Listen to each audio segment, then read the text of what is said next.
that booked them another prelim final against Fremantle just a week after some people had written them off. Hawthorn were once again Brownie Premiership's favourites, surprise, surprise, after demolishing the Crows. But could they overcome Fremantle in Perth for another spot in their fourth consecutive grand final? It took one hell of a game to see eventually if they booked that spot in the grand final a week later.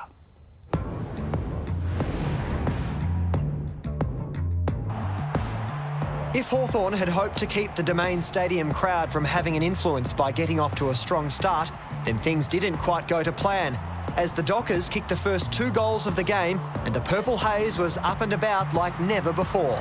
Walters should goal from here, 20 minutes out, and in it goes. It's a goal. Pierce a lot of the ball early, sprayed it a bit, he didn't spray that one. Pavlich, can he turn it quickly? Ballantyne's the way to go. Now Ballantyne's got Griffin all on his own. Got him. They've got their second. It's the start they wanted. But the Hawks settled midway through the first quarter, kicking the next 6 goals of the game. Bruce with a chance, flicks it out, gets to Suckling, could kick a goal from here, and he does. Hawthorn get their 4th. Pinched there by De Boer, smothered off the boot. Mzungu improvises, knocks it forward. In the road though, Lewis, Puopolo, and now it's Shields, Puopolo. Oh, look at the acceleration. Oh, that's brilliant. Back to Hodge. Hodge feeds it forward and Rioli. Fantastic football. Look at the kick to fall forward. Schoenmakers has got it. How's that? That's Hawthorn footy from one end to the other. Fremantle star Nat Fyfe played on with what later turned out to be a broken leg and still managed a big influence on the game as the Dockers fought back time and time again, refusing to allow their opponents to get away. To midfield and 5, and that's a gutsy mark.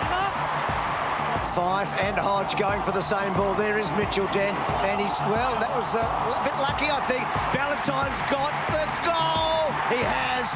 They've got the first.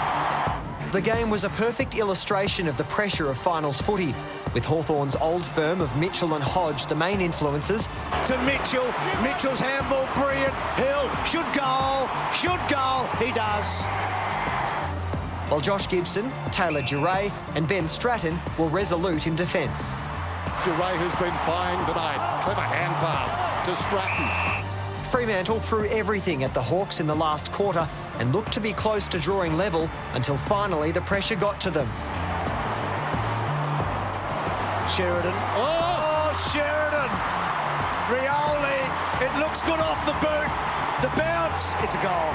And Cyril Rioli was there to do the damage. Dangerous kick, this one. Mzungu. This could be the ball game. Spills to Rioli. Rioli likes what he sees. He gobbles the opportunity up. He's got 3.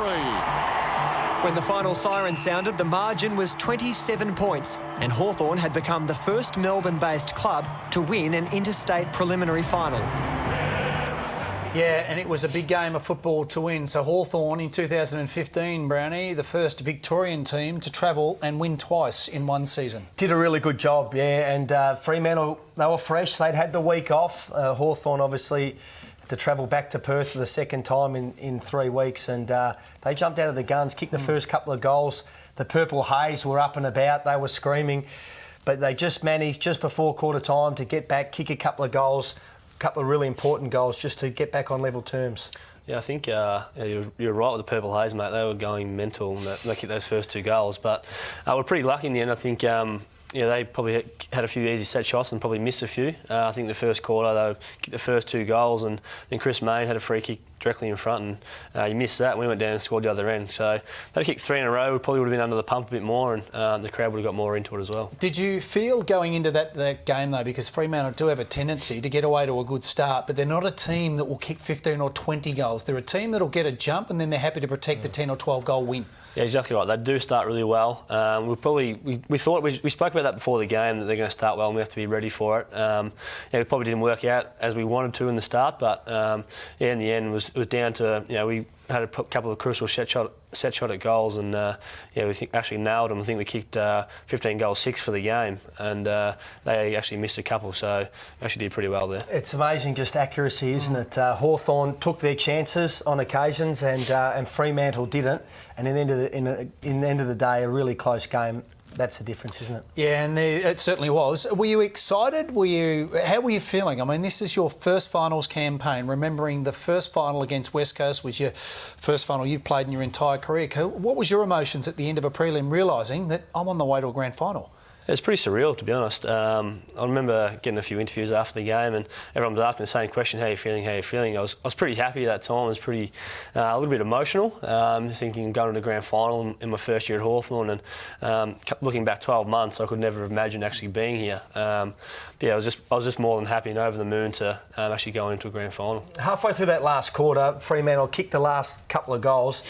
You could feel them coming, couldn't you, until that pretty important moment where Tommy Sheridan slips over and Cyril pounces on that. But that was game on. Oh, definitely. I think they kicked probably the last couple of goals. I think we had a bit of a lead at three-quarter time, and definitely as a player I could feel the momentum swinging in their favour, and the old Cyril factor kicked in, didn't it? Cyril does Cyril things, and I wouldn't kick it in his area, mate. I'd be staying clear of wherever he is. Couldn't have said it any better. I don't know why anybody thinks that they'll switch play when Cyril's within 50 metres, and that was really their undoing, as well as the combined Hawthorn pressure.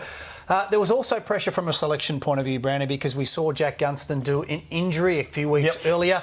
So he had been training incredibly hard to impress the selectors, most notably Alistair Clarkson, about a grand final selection decision, and he did enough. And it was always going to be a hard luck story for one unlucky Hawthorn player. Oh, as you're an injured player, you declare yourself right, no matter if you are or not, and he certainly did that. So we knew that someone after that game would have to go out, and I was really, really pleased with the way that Ryan Schulmaker's played in that preliminary final. He kicked 2 important goals and did a lot of good things on the night. So you felt like that was enough to keep him in the side, but it must be really tough being the coach, having to tell someone, a young fella, that they're not going to make it. Yeah, it is, and we almost have it every year. There's a hard luck story, and this year's hard luck story was Billy Hardtongue, who had to make way for Jack Gunston. But just before we look at the events of grand final week and the grand final day and what happened at the end of that first Saturday in October, Taylor Gerard played a couple of really impressive performances, including the prelim final win against Fremantle. Yeah, I think it was really